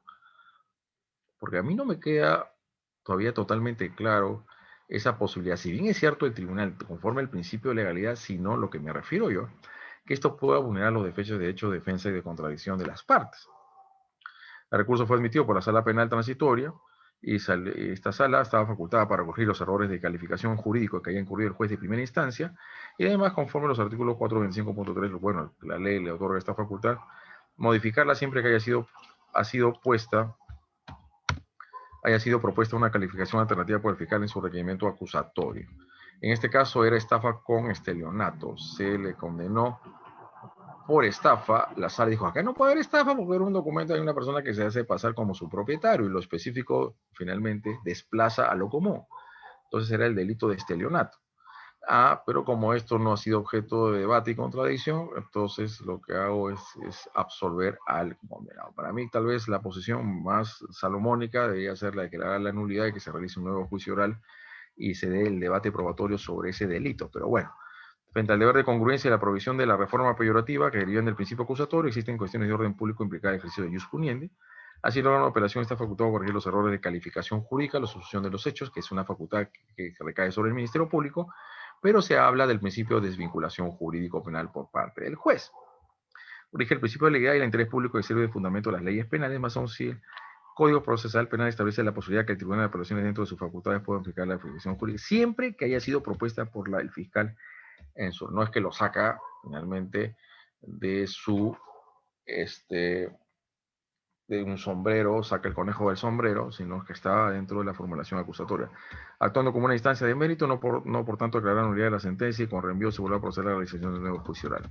Entonces, es el iura novia et curio, inclusive dice acá la Corte Suprema, si bien los agravios de los recurrentes no estaban dirigidos a cuestionar la calificación jurídica, ellos querían finalmente ser absueltos, pero por el delito de estafa, el tribunal revisor, luego de absorber los agravios propuestos, pudo evaluar la posibilidad de reconocer el tipo penal, incluso modificar el cuándo de la pena a favor del reo, dándole la oportunidad al titular de la acción penal planteó una acusación estelionato, y cual fueron condenados por estafa, que fue pleno conocimiento de los sujetos procesales, pero no olvido que nunca fue debatida en el acto oral. Eso es lo que yo pongo en cuestión. Es que la sala, en consecuencia, declaró nula la sentencia de vista y dispuso se emita, en consecuencia, declara nula la sentencia de vista y dispuso se emita un nuevo pronunciamiento. A ver, disculpen, acá creo que hice un clic indebido. A ver. Ya que está tratando sobre los plazos, puede requerirse sobre el pronunciamiento del plazo de prisión preventiva cuando el plazo procesal ha sido afectado por estado de emergencia. Puede evitarse siempre y cuando no a esas dilaciones u otros no recaigan. Si esto ha implicado que el Ministerio Público no pueda realizar sus actos de investigación, ahí no hay nada que hacer. se ha impedido, entonces no se puede finalmente decir estos plazos en su contra. Pero si esto aún ha podido haber un trabajo virtual o excepcionalmente presencial, entonces ahí sí es que estaría a favor del procesado. Eso creo que hay cuestiones a ver y creo que se dieron entre las incidencias procesales que se interpusieron en un momento por las cesaciones de prisiones preventivas, ¿no? Por un lado, los abogados de defensa, como algunos de ustedes, interponían cesaciones de prisiones preventivas y por otro lado, los fiscales o las fiscales lo que solicitaban era la prolongación del plazo de la prisión preventiva. Vuelvo a reiterar, hay que analizar en rigor si esta cuarentena, el estado de emergencia, paraliza la actuación de los órganos de persecución penal y de investigación para realizar las diligencias que le permiten recabar las evidencias en contra. Y si esto significa continuar finalmente con el periculum libertatis, que es el peligrosismo procesal propiamente del peligro de fuga, obstaculización de la actividad investigativa. Doctor, si usted dice que es válida la declaración jurada, entonces no tendría sentido el archivo preliminar de los diferentes fiscales en los casos que se te... Pues, que vuelvo a reiterar, todo depende de criterios, ¿no? Medio probatorio, es algo que prueba. Y que bueno, esa declaración jurada puede ir finalmente afinada y respaldada por otras personas que den fe finalmente a lo que está alegando el agraviado resulta siendo verdad. Porque el problema está que si esta forma de no declarar la preexistencia del bien se cae el caso. Y a pesar de que existen las filmaciones, el vídeo, donde se está reduciendo a la víctima mediante la violencia o amenaza, igual entonces se le va a absolver, porque si no se evita la preexistencia del bien, este bien que cosa nunca existió, o no era de él, entonces queda fuera de lugar la imputación. Bueno, es una cuestión a repensar y a pensar bastante en una ingeniería mental e intelectualidad ante mercados informales como los que tenemos en el Perú, donde las propias personas puedan finalmente haber extraviado los recibos o los documentos y que no pueden ser porque tal vez estas tiendas, pero siempre y cuando se ha logrado agotar que no hay formalmente la posibilidad alguna de no recabar un medio de prueba, un instrumento, un documento que pueda acreditar la preexistencia del bien. Doctor, la sola presencia de varias personas en el delito de usurpación da lugar a un tipo agravado. El imputado contrató 3 albañiles para levantar una pared y despojar de la posesión, siempre y cuando entre ellos habían realizado los actos necesarios para poder finalmente desposeer al bien. Y esto está para el tipo agravado, ¿no? Es la pluralidad de agentes. A ver, eso está en el 204 de la parte especial del Código Penal. La intervención de 2 o más personas. El imputado contrató 3 albañiles para levantar una pared y así despojar la posesión. ¿Y cómo es levantar la pared y con eso despojaban la posesión? O sea, estaban entrando en un área que ya no le correspondía. Si la participación de esta persona es pluralidad de agentes, tiene que ser en el ámbito de coautoría, no tengo ningún problema en admitir la pluralidad de agentes como circunstancia agravante del 204 de la parte especial del Código Penal. Y conforme siguiendo ciertos criterios de la Corte Suprema en alguna jurisprudencia, que la pluralidad de agentes en el caso del tráfico ilícito de drogas, se requiere que esta pluralidad de agentes hayan intervenido como autores. Esto es, cuando hay más de una persona, 2 o más, que tienen el codominio del hecho en la realización típica de lesionar o poner en peligro un bien jurídico, ahí estamos finalmente ante un caso de coautoría. ¿Me escuchan de CEFOCAP?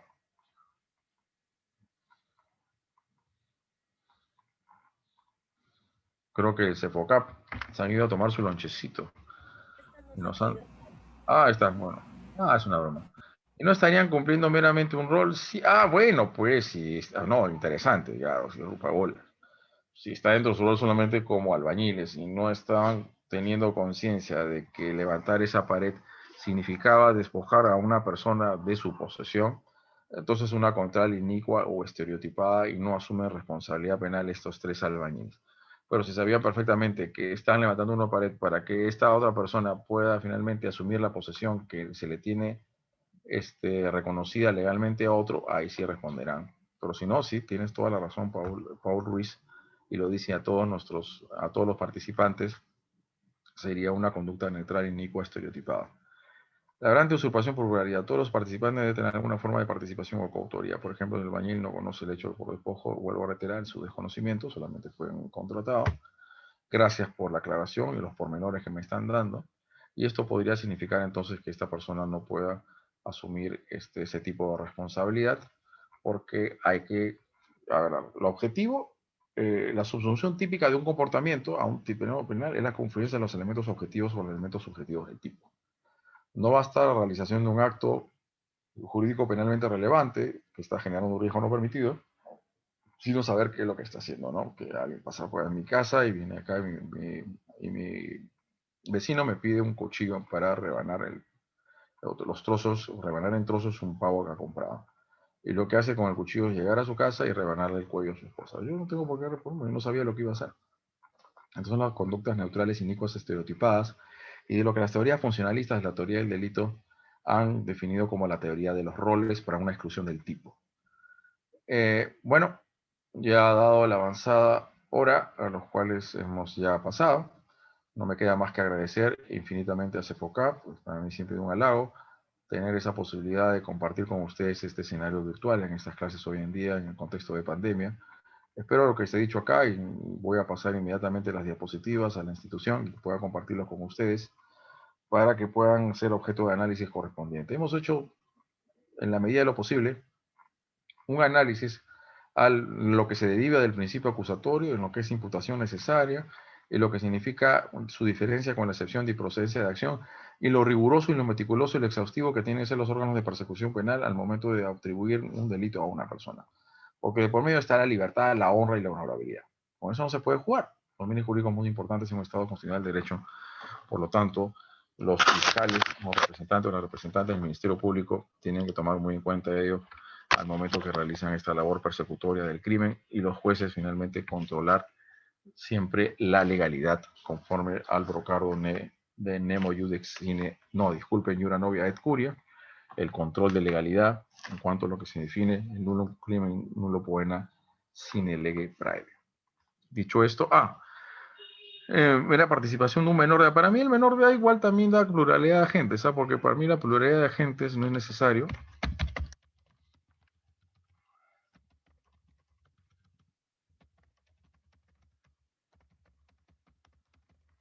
No es necesario que todos sean imputables. Puede ser oligofrénico, esquizofrénico. Entonces, finalmente finalmente se da la agravante en cuestión. O sea, puede ser un menor de edad. Para mí no hay ningún problema, porque lógicamente uno de ellos tiene que ser mayor de edad. 2 o más personas, creo que en el caso del robo y el hurto, y 3 o más en el caso del tráfico ilícito de drogas, y también la pluralidad de agentes está regulada como circunstancia agravante genérica en el artículo 46 de la parte general del Código Penal, luego de la modificatoria producida por la Ley 30.076 de agosto de 2013. Entonces, con esto ya me despido. Amigo Alejandro, Paul, Sharon y todos los que estoy viendo, los tres acá, por favor, tengan muy buenas noches, un bonito fin de semana. Cuídense mucho. De la persona que nos escribió, que escribió antes, con el tema de que estaba hospitalizada, la mejor de las suertes a todas las personas que están atravesando duros momentos hoy en día por este maldito virus que se está llevando a gente inocente. Gracias. ¿En qué asunto ni resuelve el funcionalismo que dio lugar a una teoría de infracción del deber? Yo sigo todavía una teoría del dominio del hecho funcional, dominio social típico, que ya lo estaremos seguro prontamente discutiendo, debatiendo en las próximas clases que esta prestigiosa institución, CEFOCAP, está organizando en los últimos tiempos hoy en el Perú, y que seguro que también está teniendo acceso a participantes de otros países. Muchas gracias, estimados amigos. Un fuerte abrazo desde acá de Lima. Cuídense mucho y hasta pronto. De seguro que estaremos prontamente en una nueva exposición juntamente con ustedes.